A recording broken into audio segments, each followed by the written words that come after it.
wabarakatuh. Perkenalkan, saya Rafiqah, SPD SD CGP dari angkatan 11 dari Kecamatan Lembang Jaya, Kabupaten Solok. Di sini saya akan mendiskusikan tentang pemahaman budaya positif di sekolah di SDN 14 Kotuanau. Terima kasih.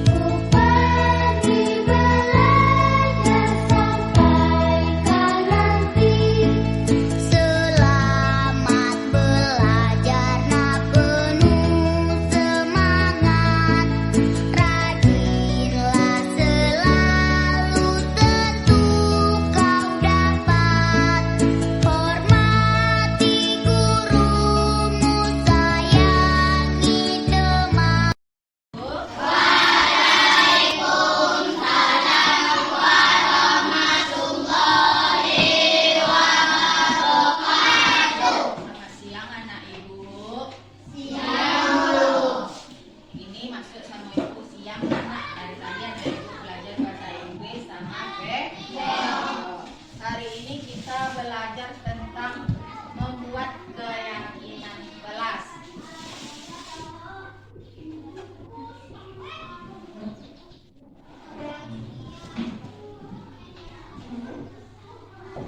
Pernah anak ibu mendengar tentang keyakinan kelas?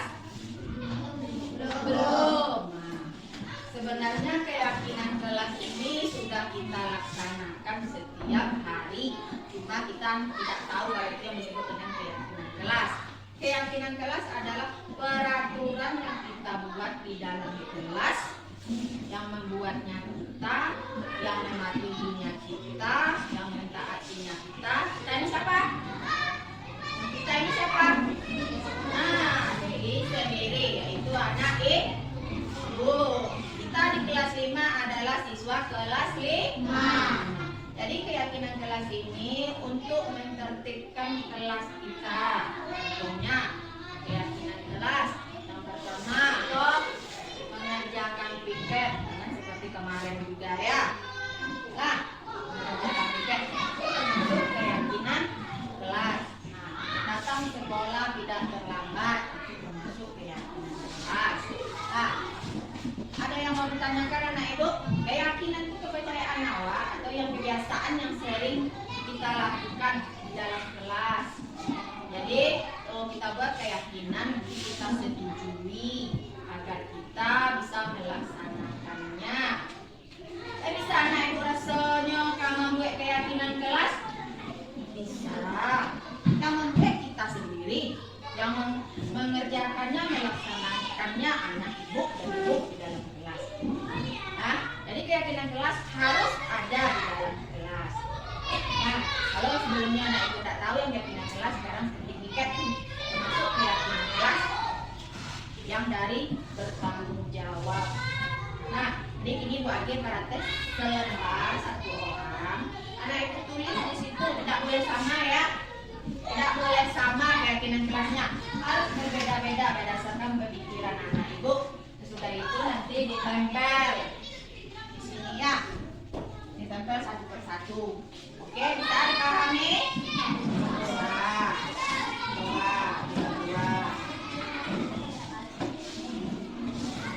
Siapa yang sudah siap? Nanti ditempel ke depan.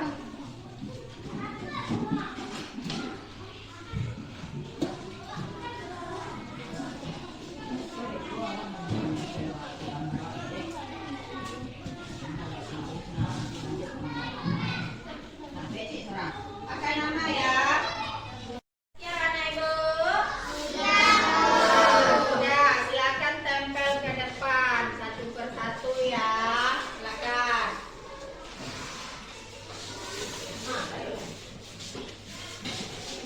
Boleh.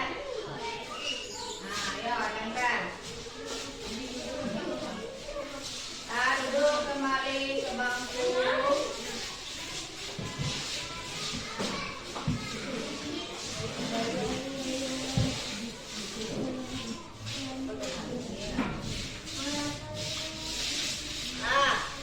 Setelah anak ibu membuat keyakinan kelas,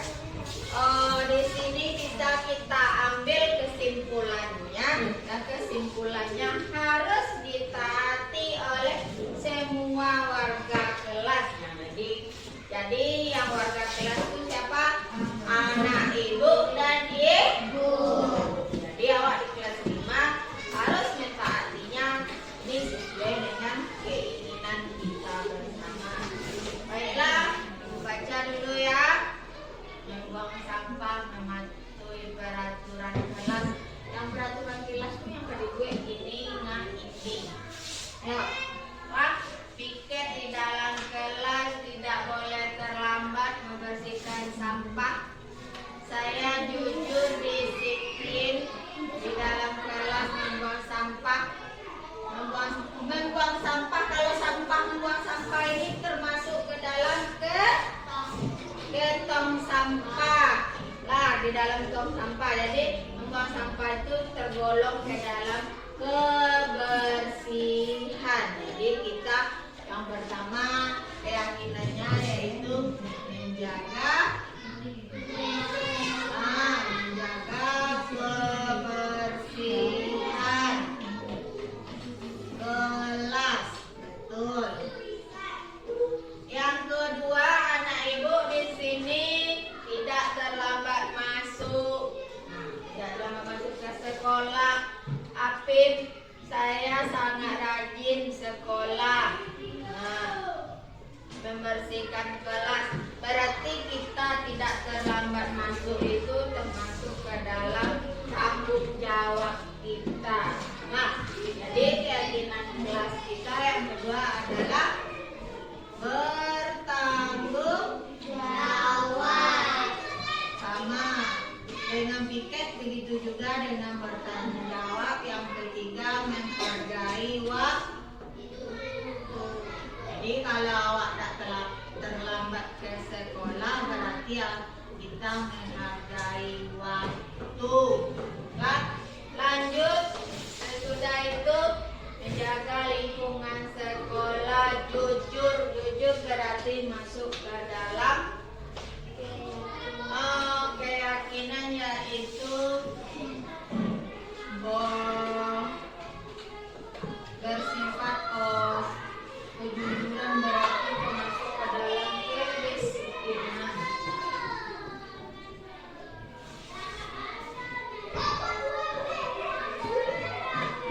Sama dengan kesempatan waktu tadi terlambat ke sekolah. Lanjut, bersihkan, menjaga pakaian rapi. Berarti kita bekerja kita semuanya dengan bergotong royong.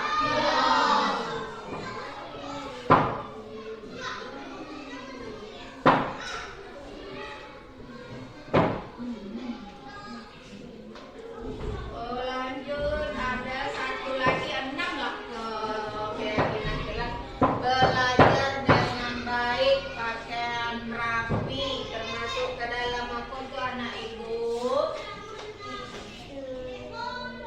Tata tertib. Jadi inilah keyakinan kelas kita yang harus kita patuhi, yang harus kita taati, khususnya ya untuk anak kelas 5. Bisa anak ibu melaksanakannya? Bisa anak ibu melaksanakannya? Bisa. Bagus. Kita coba ya untuk melaksanakannya. Nah, baiklah, demikianlah keyakinan kelas yang sudah kita buat. Begini, salah apa? Silakan duduk. Ini tidak menyalahkan kita, dan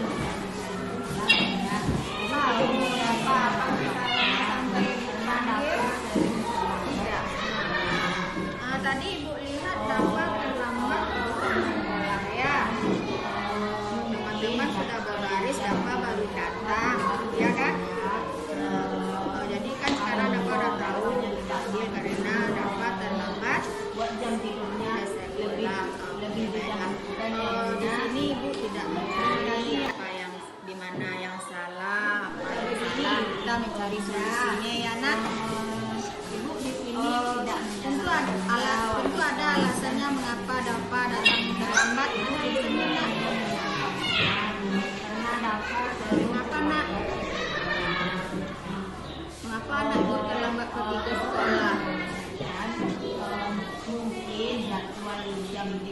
tidur tidak tepat waktu. Sudah tuh. Jam berapa Dafa bangun tadi pagi? lebih Jam setengah. Terima kasih. Padahal kita di sekolah udah baris jam 7.30, jam 7.15. Nah, sekarang Dafa kan sudah ibu panggil, ibu tidak mencari siapa yang salah, siapa yang benar. Sekarang kita memperbaiki. Ya nak, mau anak ibu mencari solusinya bersama ibu. Baiklah. Datang terlambat ke sekolah itu apa perbuatan yang baik atau dulu anak ibu? Nanti kita tidak menghargai waktu ya nak. Terus kita tidak bertanggung jawab. Itu sudah termasuk dengan keyakinan sekolah yang kita sepakati kemarin di kelas. Ya berarti anak ibu kegiatan Dafa hari ini termasuk kepada tidak bertanggung jawab dan tidak menghargai waktu. Mau anak ibu berubah? Mau? Baiklah. Kalau anak ibu berubah berarti anak ibu harus berubah pola tidurnya ya nak. Kalau tidurnya biasanya jam 10, sekarang jam 9 ya. Mau anak ibu berubah? Akan dilaksanakannya nak.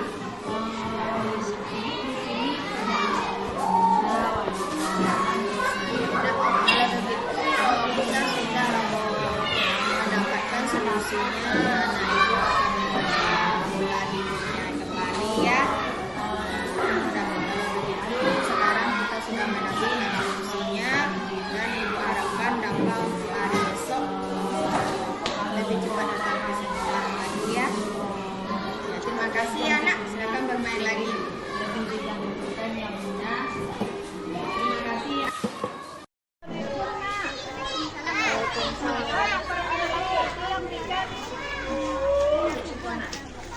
Siapa anak perempuannya yang piket hari ini?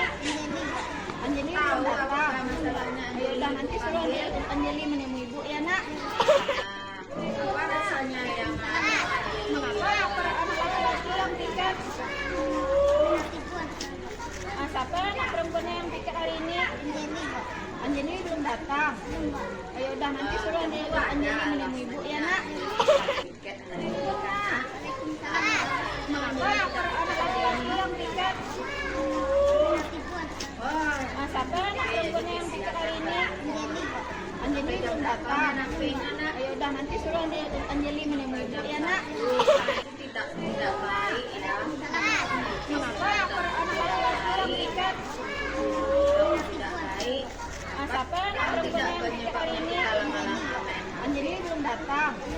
Ya udah nanti suruh Anjeli menemui ibu ya nak. Mengapa anak laki-laki yang piket? Siapa anak perempuannya yang piket hari ini? Anjeli belum datang. Ya udah nanti suruh Anjeli menemui ibu ya nak. Mengapa anak laki-laki yang piket? Siapa anak perempuannya yang piket hari ini? Anjeli belum datang. Ya udah nanti suruh Anjeli menemui ibu ya nak.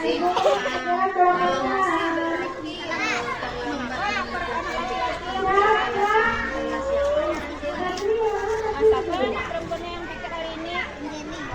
Anjeli belum datang.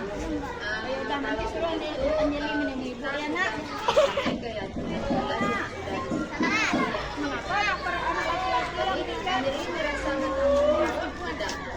Siapa anak perempuan yang piket hari ini? Anjeli belum datang. Ya udah nanti suruh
Bapak Ibu silakan.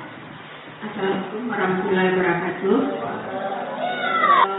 Saya mengucapkan terima kasih kepada ibu-ibu yang bisa berkumpul pada siang ini.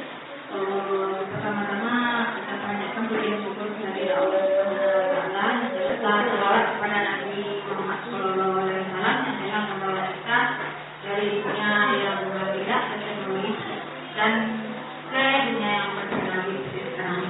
Baiklah, pada hari ini saya ingin menyampaikan inseminasi modul 1.4, yaitu merupakan salah satu modul pembelajaran di CGP yang tentang budaya positif. Jadi inseminasi ini adalah membagikan pemahaman tentang budaya positif di sekolah. Kita lanjutkan inseminasi modul 1.4, yaitu penyebaran pemahaman dan penerapan pemahaman yang budaya positif di sekolah. Terlebih dahulu kita harus mengetahui apa yang dimaksud dengan budaya positif. Budaya positif adalah suatu proses perjalanan pendidikan yang harus dijalani, karena ini merupakan tanggung jawab sebagai seorang pendidik, pemimpin pembelajaran, dan salah satu tanggung jawab sebagai pendidik adalah menghilangkan atau mencabut gangguan yang mengalami proses pengembangan potensi murid baik di sekolah maupun di kelas. Budaya positif terdiri dari beberapa bagian. Yang pertama yaitu perubahan paradigma belajar, yang kedua disiplin positif, yang ketiga kebutuhan dasar manusia, yang keempat motivasi perilaku manusia, yang kelima posisi kontrol guru, yang keenam keyakinan kelas, yang ketujuh segitiga restitusi.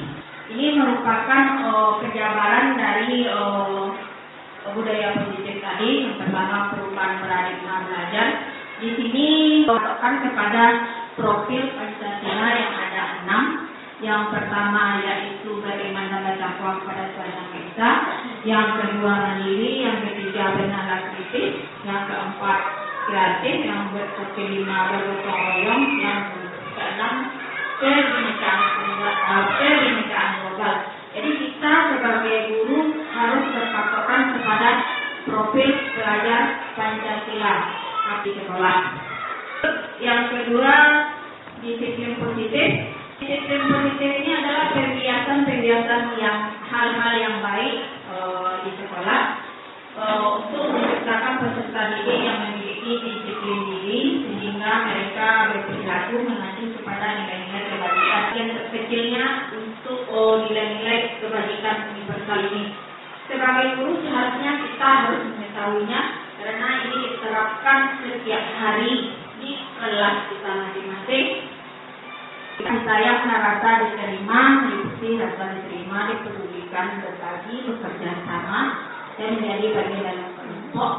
Yang ketiga, penguasaan, meliputi harga diri, keinginan untuk dianggap, memimpin, berprestasi, diakui dan didengar.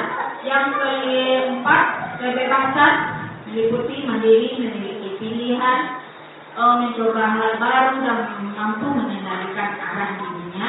Yang kelima, ketenangan, meliputi bermain, humor, antusias dan ketawa.